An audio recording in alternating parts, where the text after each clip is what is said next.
পড়াবো, কারণ শরীফকার 1 নম্বর পয়েন্টের শত্রু। শুক্রবানে মনে করেন রানিং কুরবানি আমারও উরু। তাহলে শরীফকার কি করছিল? শরীফকারি বিটি পাতি বিটি গোয়ামারি বিটি দমাইছে। শরীফকারি নিয়ে আসবে ছবিটা দেখাও। আমি ডেলি বাংলা ভাই আমরা দেখো এই শরীফকারি বেলে শরীফকারি দুলোই ধরা পড়ছিল।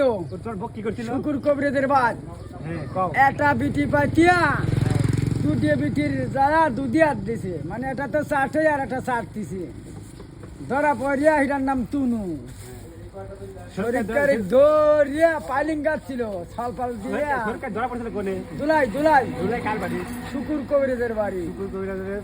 বিসমিল্লাহির রহমানির রহিম। এদের শরীফকারির মেয়ে, এই শরীফকারির মিয়া। এটা শরীফকারির রম্মানি মিয়া, শরীফাকারী। শরীফাকারি সালাম হুজুর বলছিল আমাকে যে পাগলা মেয়ের নাম কি, কইলাম রিসমা।